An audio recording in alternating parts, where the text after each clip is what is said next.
I'll feed anybody, but I'm not for everybody. My name is Chef Derrick Green, and I find people that have turned their life's experiences into ingredients they use to feed others. We're redefining soul food. These people have turned their adversities into their advantages. This is the Sauce of Life show, and let's go. Coach Brock Zevan, welcome to the Sauce of Life. What's up, brother? How we doing? Man, I'm blessed. Brother, the Sauce of Life is truly about people that have turned their life's experiences into ingredients that they now use to feed others. It is what are the things of your life, the experiences that you've had that you now use to give back. With that being said, Brock, please introduce yourself to the world.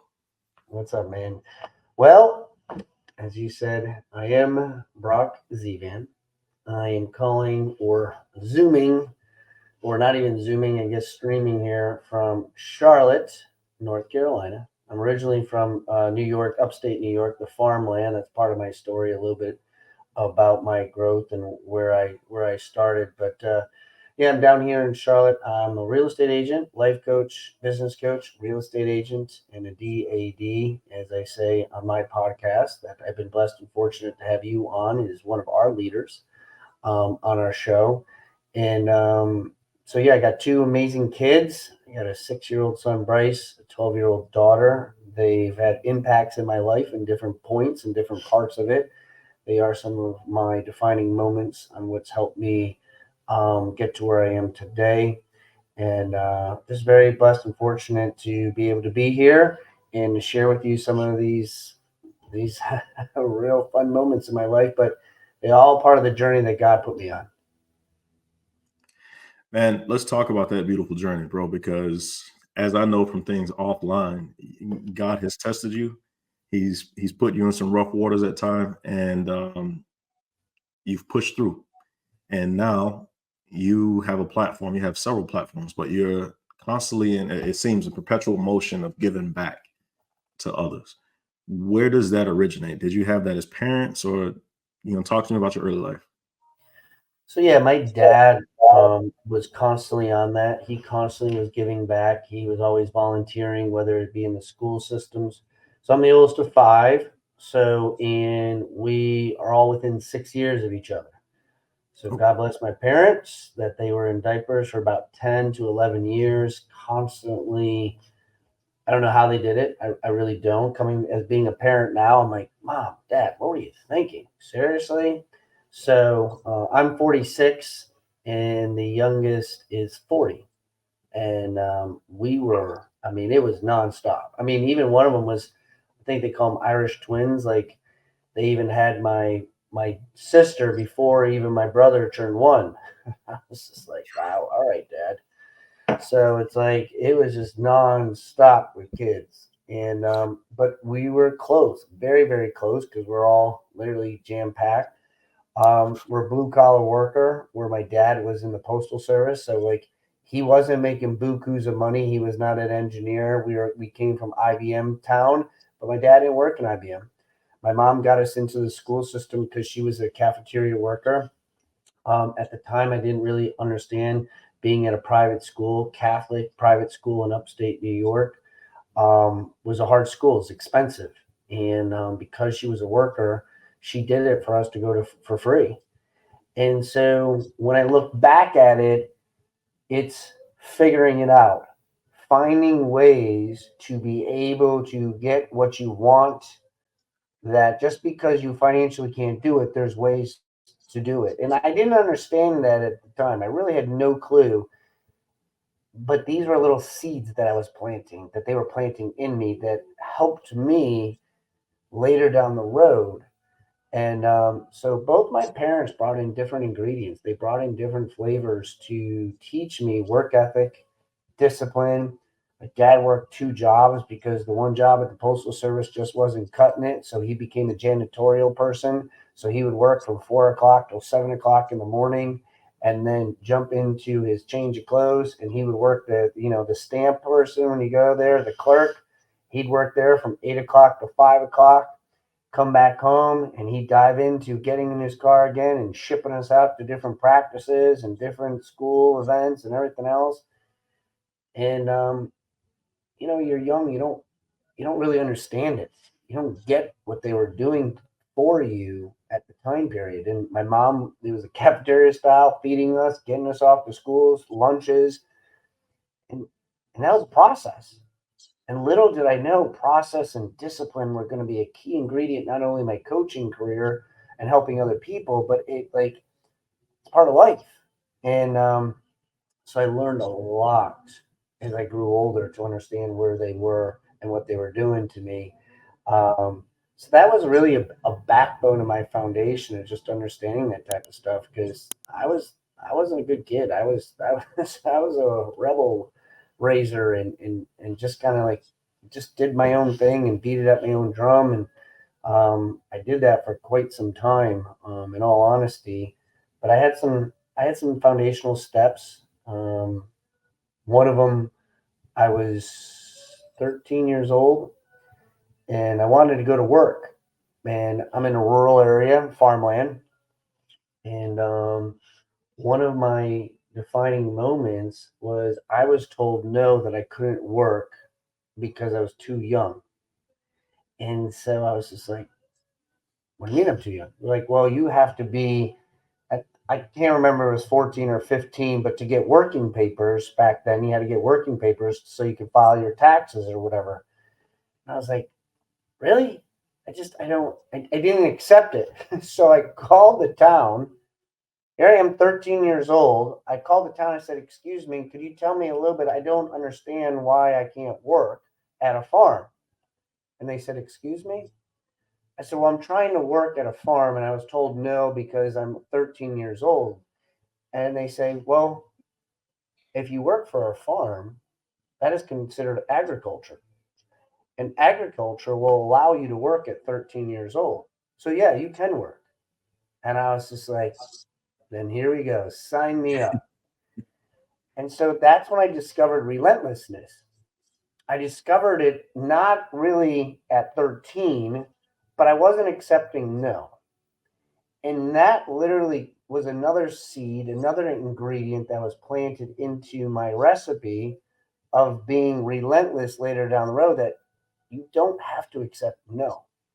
Good, bad, or indifferent, if you keep probing, you keep asking questions, you keep going forward and leaning into things, there's ways around it. And there's ways in a good way that I wasn't doing anything illegal.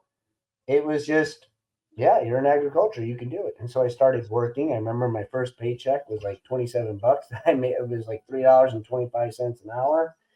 And so yeah, so those were some key defining moments to start to show off with, of some ingredients that I learned at youth, going into it. Man, that's beautiful. And I had no idea that you were from upstate New York for some reason. Yeah. But okay. And it sounds like your parents did their best to set you up for success, man. If nothing more than by the actions that, listening to you talk about your dad and how his work ethic.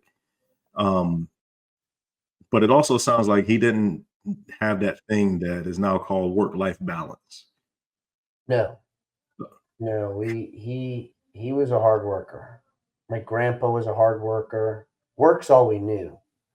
Um, on how to grow and grind, and just like Saturdays we were splitting wood, cutting in the deep, like we own 56 acres in the forest, so like we were chopping down trees, cutting down wood, like we had farms, and like farmland, and I would carry 5 bucket gallons of water.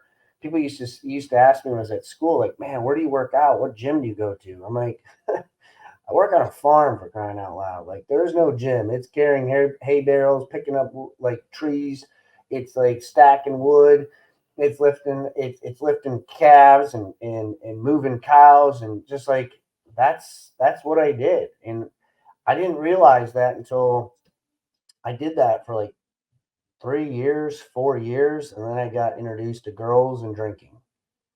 Mm. And I was just like, oh, what's this we got going on here? This seems a lot more fun than what I'm doing here, playing with cows at night. And so drinking started to become part of my life. And it stayed with me since 17. It stayed with me for a hard 20 years. And I played, I had fun, I did a lot of different things, but I got myself in a lot of trouble. And it started to be kind of a double edged sword for me. My relentlessness flirted with police, flirted with parties, flirted with things I shouldn't be doing. Um, I ended up getting into, I had back surgery when I was 18, and it really put a big pause on my life. And I had to like really like I couldn't walk, I couldn't eat straight. Like I had to have surgery, and my L1S5 disc was, I had some really big challenges, and then my spine was all messed up, and so I was laid up for 6 months, put on about 30 pounds, and started drinking and started to really get myself in a dark position at the age of 18.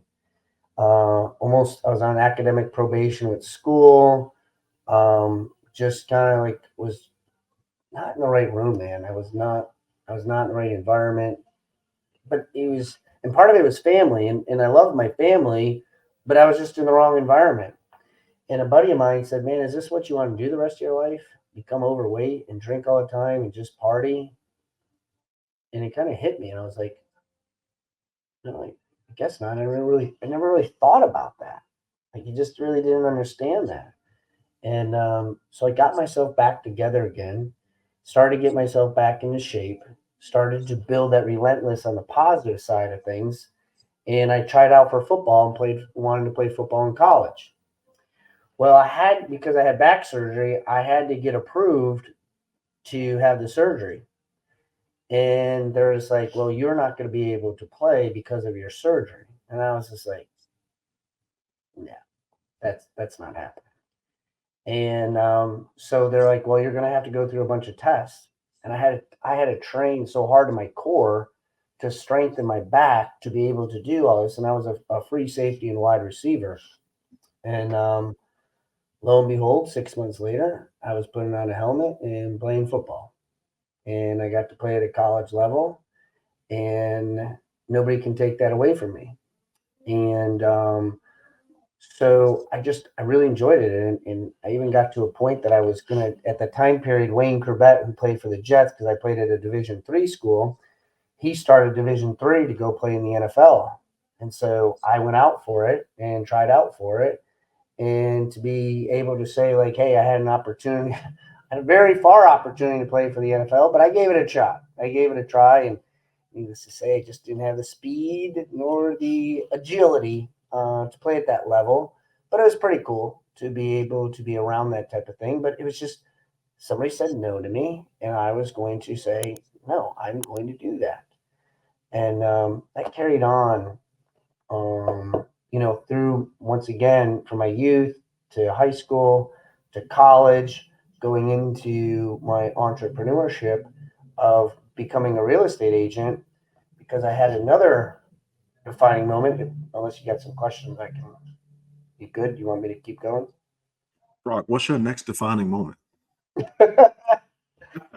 I have, when people say defining moments to me, I'm like, which one? Where do you want? Because they had different chapters in my life, and they weren't instantaneous. So for those that are like trying to find your defining moment, they happen when you least expect it. And sometimes it doesn't happen for years, because I played in football. It was 18.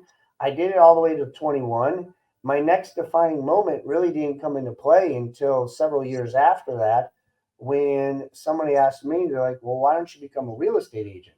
And I went to school, I went to grad school.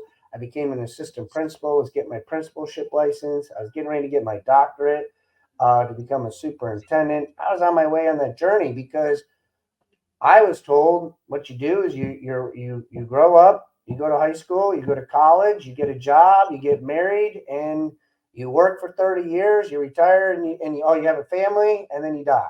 Like, that was my vision. It was just like, well, I'm not happy being a teacher. I want to become assistant principal. I became assistant principal. I'm not happy. I want to become a superintendent. But there was education, needless to say, in the education world that I had to go through and do. So I was on my journey to go do that. And my chapters usually are every 2 to 3 years. And so when I was doing that, I got to a point that I was getting ready to get my doctorate, and one of the coaches that I was working with, because I was a football coach and PE teacher, weight trainer, he says, "Man, you should become real estate." I said, ah, I, I have no business degree. I don't have any entrepreneurship. Like, I'm a school teacher, for crying out loud. No clue. He's like, "No, you don't need it." I was just like, "Yeah, I can't. I don't want to go back to school for 4 years." He's like, "Man, it's only just like a 90-day course. You should try it out." So I said, "Okay." So once again, relentlessness comes into play. Adversity started to really take shape. Brother, it's not embarrassing, but it was embarrassing at the time. I failed the test 7 times. 7. The real estate exam. I failed. I had to take the class twice. Not only did I have to take the 90 days once, I had to take it twice. At the time period, one of my best friends, who was like a brother, ended up basically hooking up with my girlfriend, and I was devastated. And it really threw me in a whirlwind. It brought me back to my drinking again. We were living in a house together. He moved out. Here I am. I'm a school teacher trying to afford a house, and we weren't making a lot of money as a school teacher. And I had to pass this test, and it was at the very end, and I was just like, "God, if it's meant to be, it's meant to be." Sometimes I get emotional about it because I literally passed the test by 2 points. Wow. And I know that I don't know where my life would be if it wasn't for those 2 points. I really have no clue. I think I'd still be a teacher. And so, excuse me, No worries, brother. those those 2 points, they transform my life.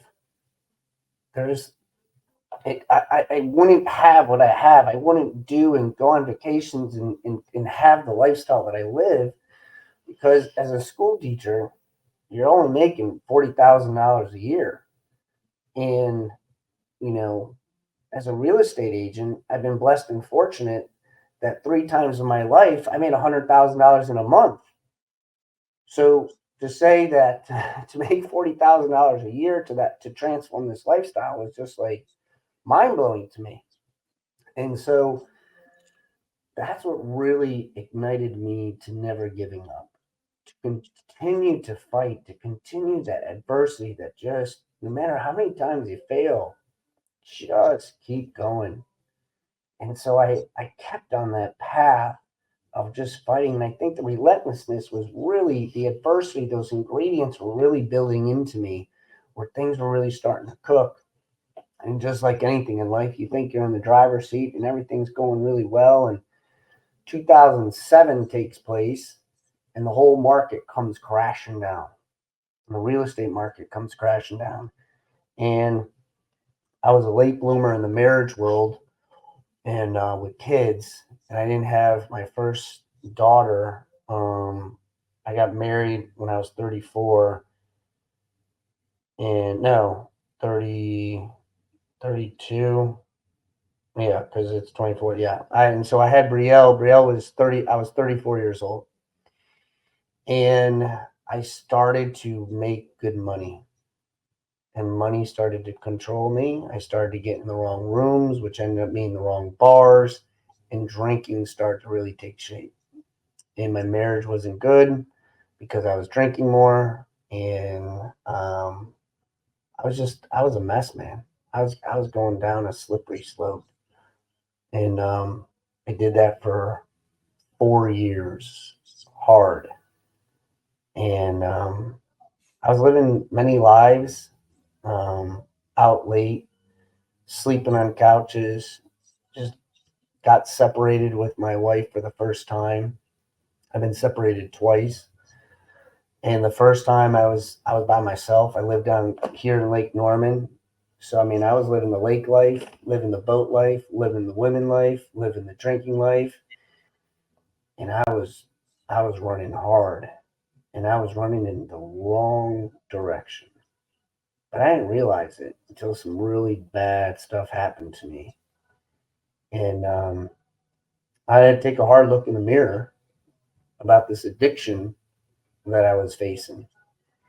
And I didn't want to admit to it because I was just like, well, it's just it'll all work out. And it was just I was running for my life. I didn't want to face it. I didn't want to deal with this drama, these problems, and it just kept escalating. And so the second time that my wife and I got back together again, we thought that if we owned a $500,000 house, we'd have a baby, like everything would work out.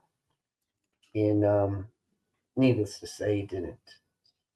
Because if you don't work on yourself, the outside is just noise. That's like putting the wrong ingredient you know, in a recipe, thinking like, oh, we'll just add this little flavor, and then it just fizzles out. Not enough flour. It doesn't rise. And that was me. And so we had the baby. 3 months later, we're filing for divorce. 3 months after the baby. 3 months after the baby, we go through this. We start the separation. In North Carolina, you got to be separated for a year. My life went completely. I thought I had it bad then with failing the test and the 2 points and everything. Like I didn't know that that was God's way of being like, I need you. This has to happen because what I'm about to do to you is going to be something that is going to test you like no other. And boy, did it went after me. I had embezzlement charges against me because during my drinking time, my property management partner was embezzling money, which then put it onto my plate because I was the owner of the company, and so they filed a lawsuit against me because she was mad at me because changing companies. So I had a stack this big of a brown envelope with two attorneys from the North Carolina Real Estate Commission who drove from Raleigh to Charlotte, a 3-hour trip, and showed up in my office. Says, we need to talk to you. Her name is Maria. I remember it very well. She opened up the account and she started going through stuff. And she says, do you have an attorney? I said, I do not have an attorney. She says, well, I would strongly suggest you getting one. Once again, I'm a school teacher and a real estate agent, and it's 2007, 2009 when this whole thing started. And at the time period, things weren't really good. Trying to fast forward through the story here, just to time purposes. I went through 2 years of a lawsuit, in and out of court. I had no money, so I had to empty out my entire retirement for my school teaching. I had to drain my account. All 12 years of me working in the system just gone like that. $75,000 in attorney fees, payback fees, everything. At the time period, I didn't even tell my wife at the time because I was so like, I didn't know what to do. She had no clue. Then the whole divorce started to take shape. So they started digging into my finances, and then I had to answer through that. We have a 3-month-old. Because I lost my license during this debacle, because when the attorneys came in, they're saying you're going to have to pay back what you embezzled, which I didn't embezzle, but because I was the owner, I had to pay back all the owners because money was being taken from security deposits. So I had to pay that back. And then they said we are going to, what was the word? Revoke your license for 5 years. So I had to get another attorney to speak on my behalf. So I have a forensic attorney, then I have a defense attorney, and we got it down for 1 year. So for an entire year, I didn't have a job, couldn't make any income, and my house was being foreclosed on. Both my cars were repossessed. During the time period, during my drinking heyday, I didn't pay taxes for 4 years. So I had the IRS after me, about to go to jail. Somebody was mad at me because of what I was doing in my business, and because I didn't stop doing real estate. I found a different way around it. I held my license. I went down to South Carolina because my license was revoked in North Carolina, not South Carolina. So my defining moment of when I was told agriculture when I was 13 Yeah. came into play when I was 40 years old. And I said, well, if I can't do real estate in North Carolina, why don't I just go down to South Carolina?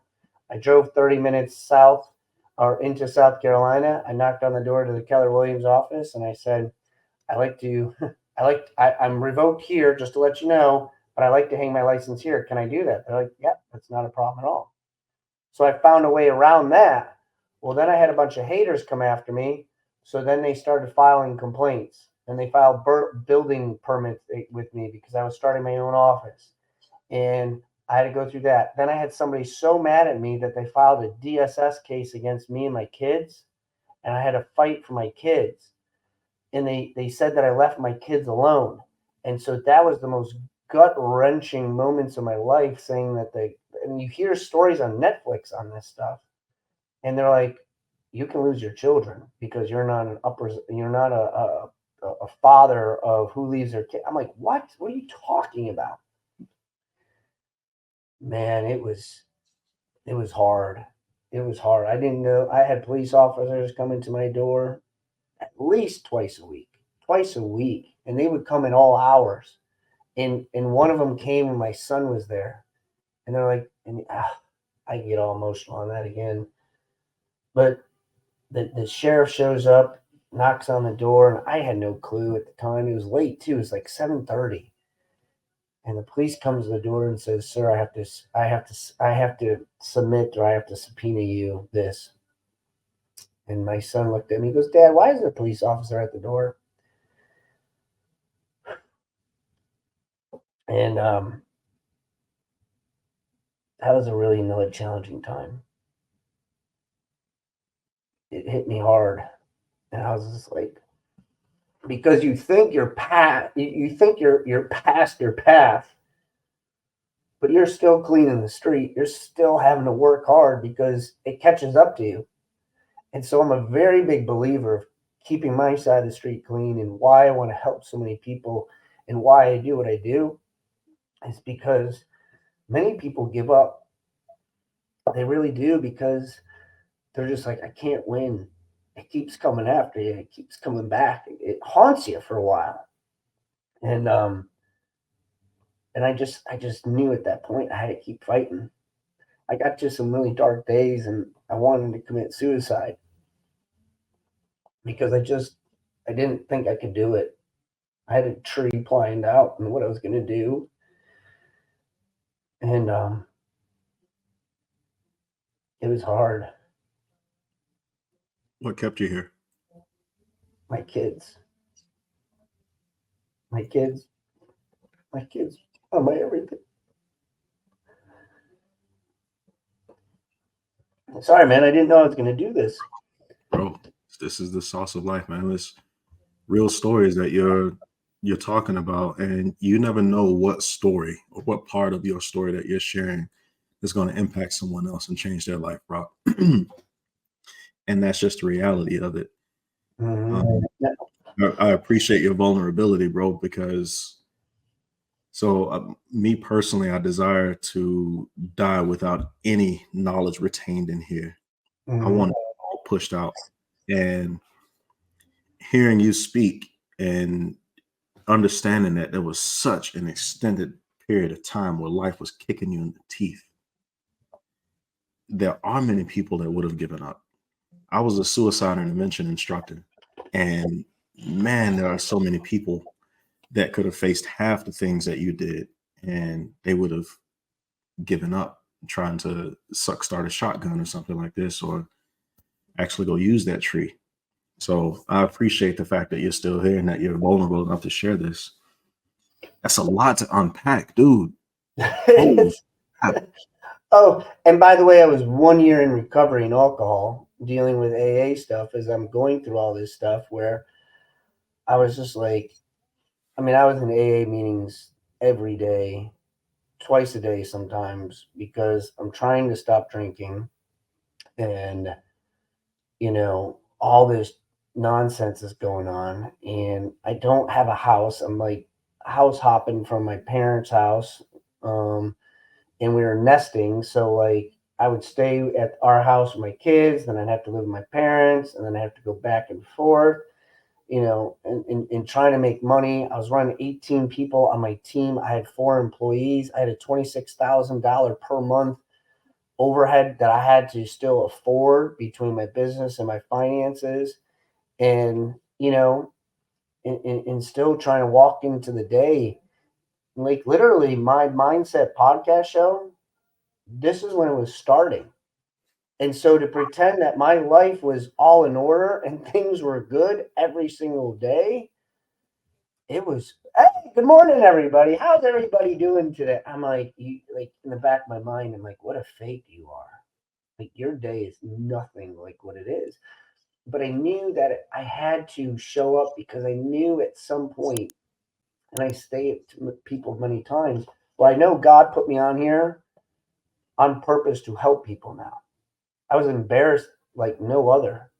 But now when people say like, hey, I'm going through this, I'm like, I got you. I know what it's like. I know what it's like to be at the bottom of the barrel and absolutely nothing's going your way. Not for a week, not for a month, not for a year, many years. Like I get that. And still to this day, I deal with situations from my previous life and my addiction and my drinking. Because when you make bonehead decisions and you're not thinking through clarity, there's certain decisions that happen that just don't get resolved overnight. They take time. I mean, I was over $500,000 in debt, 167,000 in IRS debt that I'm still working off today. I mean, I was about to have a federal lien on me if I didn't come up with $55,000 at one point. And it's not fun. And as you know, part of your story too, like when you share your story, like I'm like, it's gut wrenching me. I'm like, man, I can't. I'm like, I got nothing to complain about. Yeah, it's IRS, but that guy just had the whole freaking shop just taken from him. This whole restaurant, just like boom. It's like, man, suck it up. You got this. And so Turned your out to be story a is blessing. just, what's that? So it turned out to be a blessing, just like you're talking about these things from your life. Yeah. And that's just the thing. Where does that mindset come from that allows you to turn these adversities into advantages now? It really, I think sometimes it comes to athletes, you hear them saying to prove people wrong. And I do. Like, there was 132 kids in my class. I went to a Catholic school in high school. I graduated like 117 in my class. One of the coolest things I get to see is old high school buddies and people reaching out to me like, man, look at you. Look what you're doing. I didn't think you'd turn out like this. And it's just like, it's such an amazing feeling because when I didn't even believe in myself that I would turn out to this. And by no means do I have it, and our podcast figuring it out. Do I have it figured out? I just have such a resilience inside of me that was planted at 13 years old from my parents that I don't take no for an answer. My kids, I don't ever want to see my daughter walk down the aisle of her wedding day with another father. I don't ever want to see my son having to high five another dad at a football game because I made bonehead decisions and because I decided to continue to drink and because I wasn't like that was more important than my kids. And so when I think of these things, I'm like, oh no, not on my watch is this going down. And not only is it not going down, but I'm going to have them live a lifestyle that is something that Eric Thomas talks about this. Like, I'm blessed and fortunate.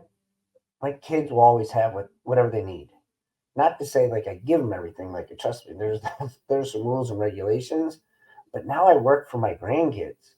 Like, what am I going to leave?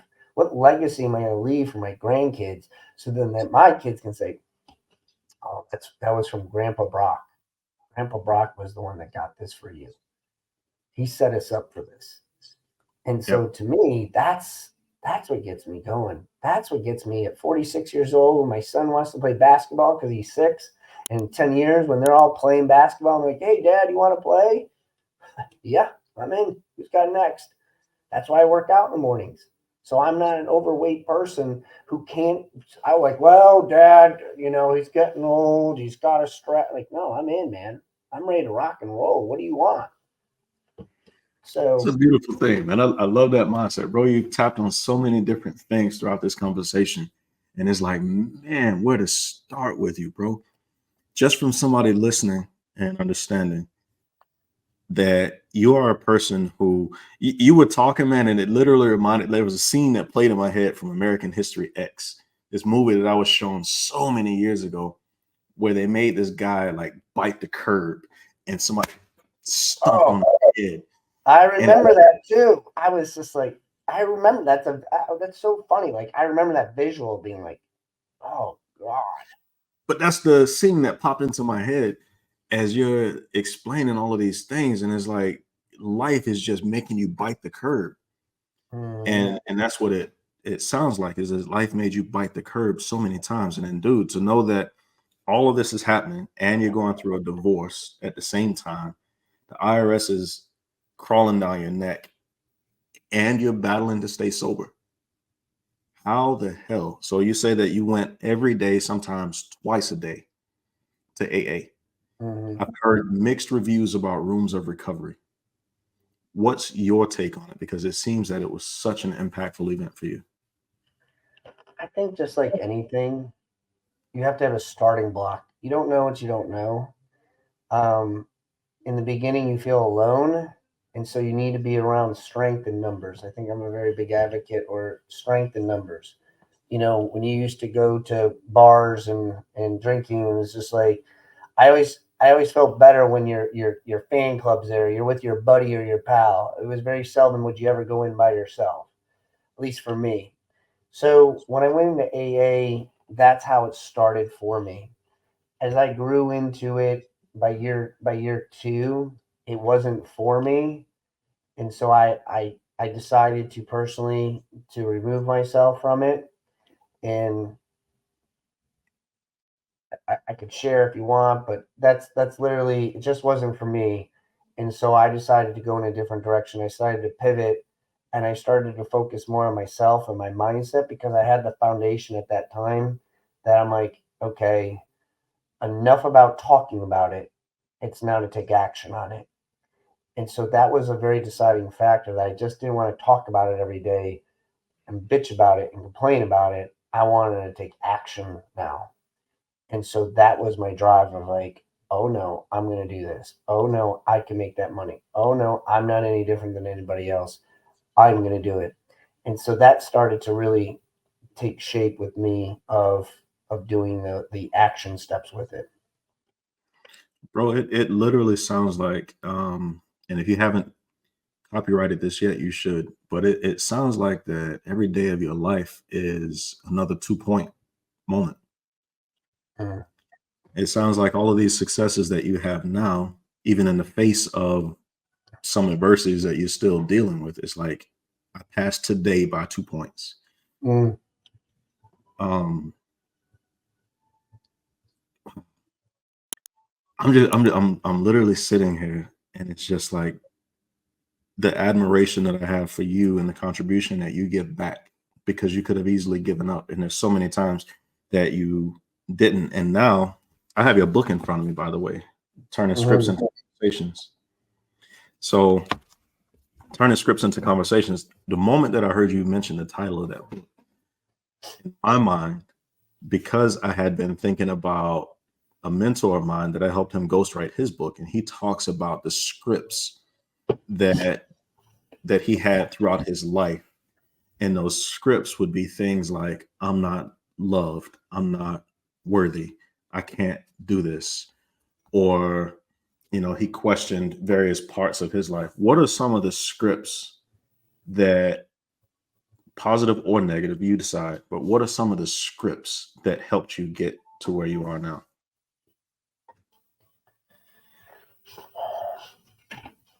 I think at the time period I didn't realize this, but one of my one of the things that I always say to myself, if it was easy, everybody would do it. If it was easy, everybody would do it. Another one is, success only comes before work in the dictionary.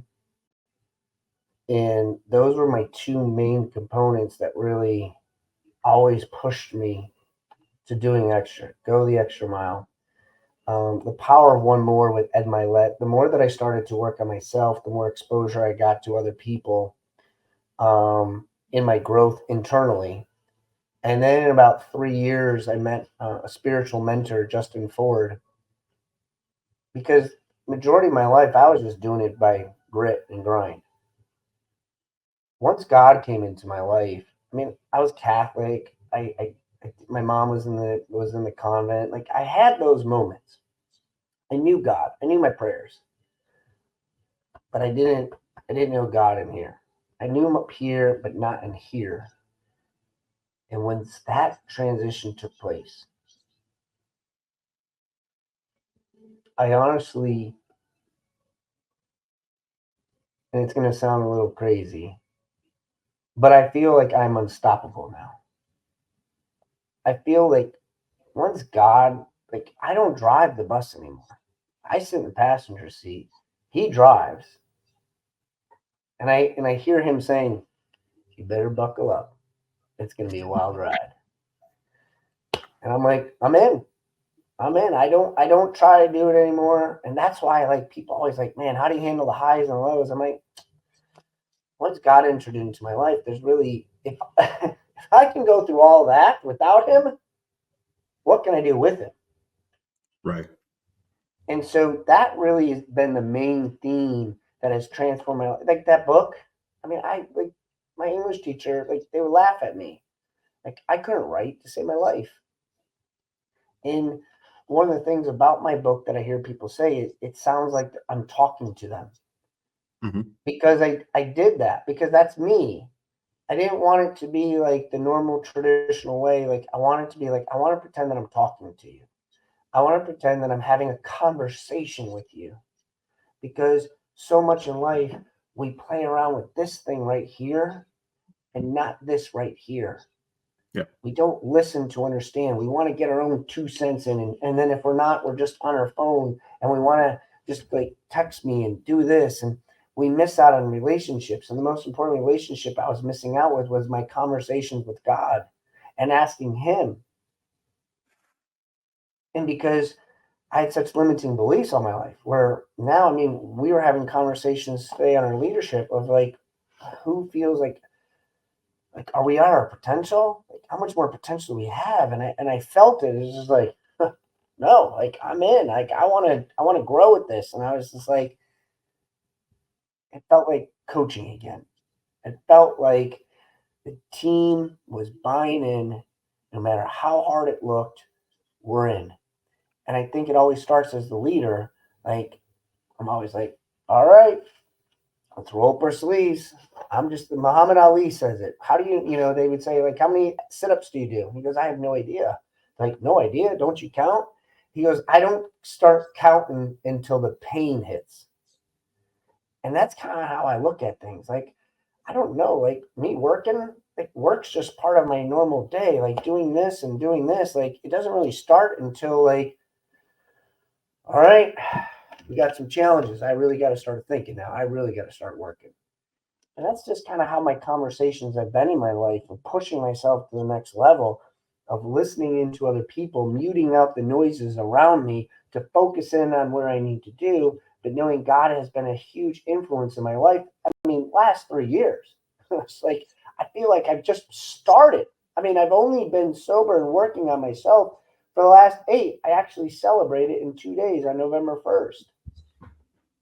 And Wow. so to be able to be like, Congrats. I'm just starting. Thanks, man. That's my son's birthday. Really? Yeah, Yeah, November 1st, he's turning 2024. 7. And I started on 2016. Rock, there's a book that I read called 3 Feet from Gold. Ah, Um, yes. yeah, it was I'd heard about it from Bob Proctor, Yep.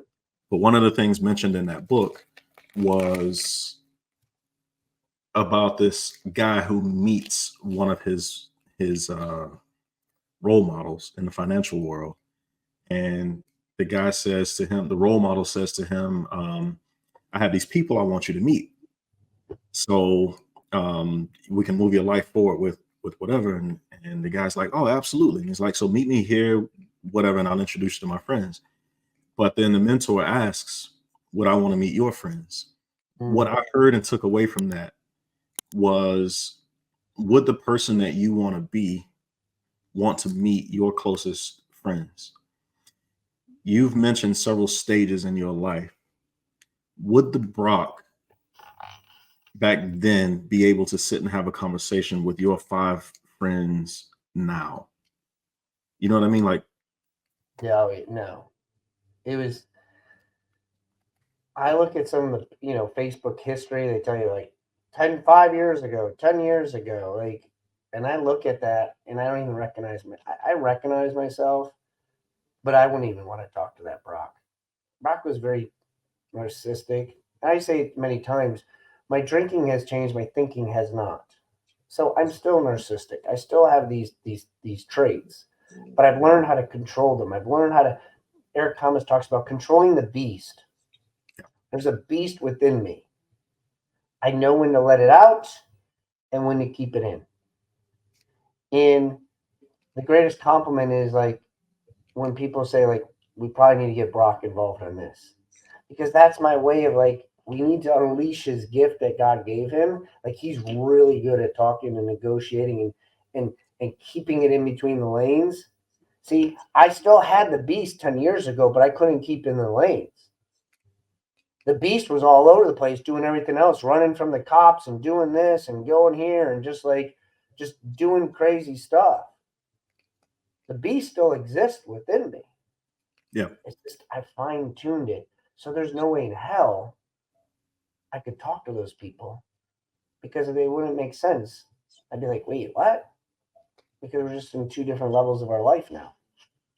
yeah. Bro, do you ever struggle when, given the amount of perseverance and grit and tenacity and all these other things that you have in your life, do you ever struggle when the people close to you, you don't have to share any personal stories, but when the people close to you, you see them repeating mistakes that they don't have to, or they're not taking in the advice or taking advantage of the opportunities they're given? What makes you keep like pouring back into them? It's hard. Um, I guess I could say like there's certain family members I don't talk to. Derrick Jeter, Michael Jordan, 2 autobiographies I've read, and they've had to separate themselves. And I have family members I've had to. There's times I can't talk to my mom because she wants to bring in that. I said, Mom, that's not me. It is not my story to share. You can go talk to somebody else, but I'm not going down that. Yeah, I got some close loved ones. Drama is more exciting to talk about. It's not me. I remove myself from the room and then I become an a-hole. I become antisocial. But for me, I don't want to be part of that anymore. I'm not saying it's easy, and I'm not saying the door is completely closed on certain people. I mean, I look at A-Rod and Derek Jeter. Like, they didn't get along at all for a period of time, and now they're freaking co-hosts on the World Series and as the guest panel. And I'm like, wait a minute, how that happened? Yeah. Because everybody grows at a different pace. I'm not saying it's just you got to grow, and when you grow and you see things differently, it's just like, oh, I got you now. But it's not my job to. It's not my job to. You got to carry your own. You got to go on your own path. That's the path that God gave you. My brother's one of them, and he's got to take his own path. No matter how hard you try, he's got to go on his own journey. And just because I'm an addict and he's an addict, we have different journeys on how we want to grow together. And he'll eventually get it or he won't. But that's just part of life. You gotta always, unfortunately, you be selfish, but in a different way. Because if I don't take care of myself, I can't take care of other people. I'm not doing a leadership call with freaking amazing people like you and Rebecca and Chad and Cullen and Todd. Like that doesn't happen. if I'm doing my own thing and kind of like, wait a minute, he's saying that he's not, but he seems hammered right now. Right. That's true. He's all over the place. I can't even understand the guy. Like he doesn't even show up. So yeah, I mean it's hard, but it's A in the lot of book. people have the perception, man, that people like you and I are just born successful, or we've been given some advantage over everyone else, with all of these things. They don't I hear this messaging repeated time and time again where they look at the success of a person and there's a little bit of hatery going on there, Oh but yeah. there's a misconception. It's like, you don't know what it took for me to get to this place right now, and you don't know what it takes for me to get out of bed motivated and ready to go, to show up, like you just said, being Hmm. able to show up. um oh, dude, we're already at 51 minutes. I know. Just caught the time up in the corner, and I'm looking and I'm like, whoa. Because it's easy to get lost in conversation with you, bro.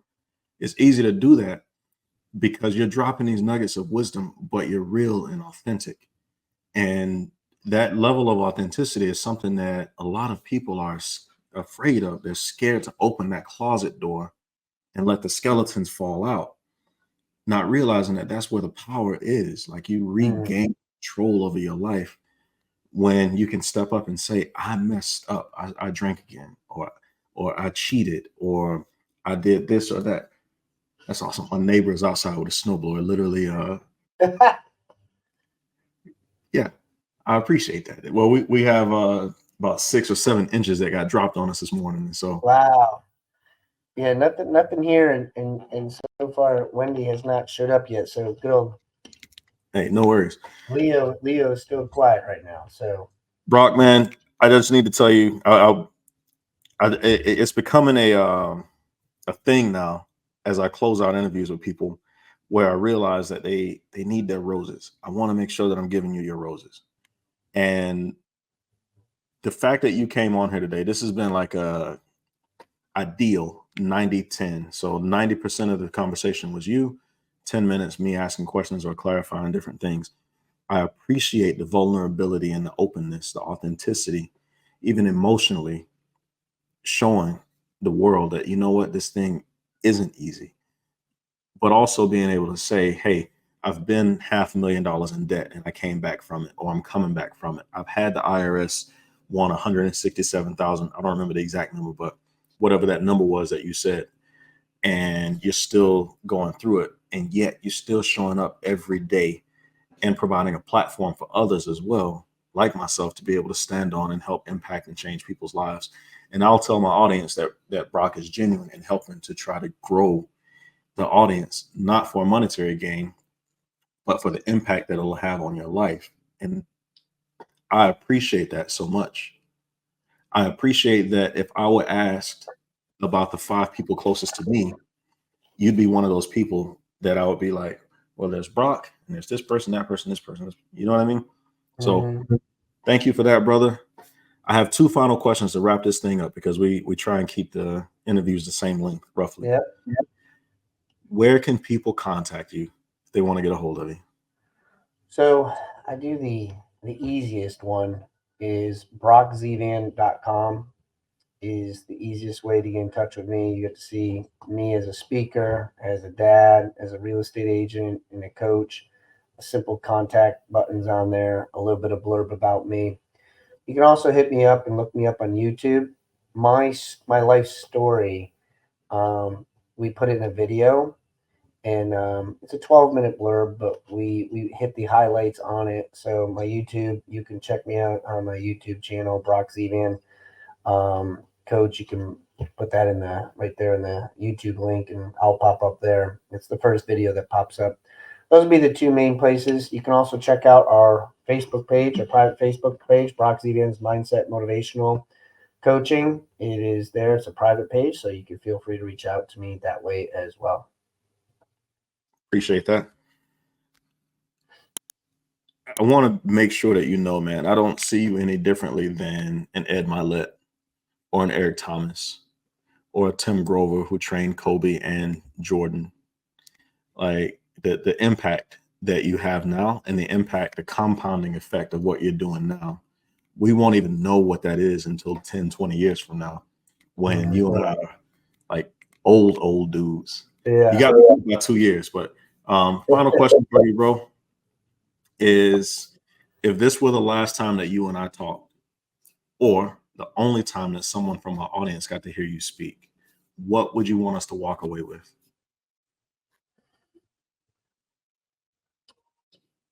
Don't limit yourself on what God could do for you. Because when I did that, I stayed average. And when I started asking God amazing things, crazy things, it was like he finally said to me, "You're finally getting it, buddy. You're finally getting it. Put me to the test. Challenge me." And so I would say to you and to anybody, like, don't limit yourself to what you asking God. Ask him anything. Because the moment that you engage conversations with him, it literally will transform your life. Because I can tell you to work hard all day, work 24 hours a day, 7 days a week. It gets old. It gets tiring. When you ask God for things that you can't even imagine and ask big, you become unstoppable. You really do. So that's what I would leave you with. Beautiful, brother. I appreciate you. Thank you again for your time. Brock Zevan, thank you for being on the Sauce of Life. Thanks, brother. Appreciate you having me.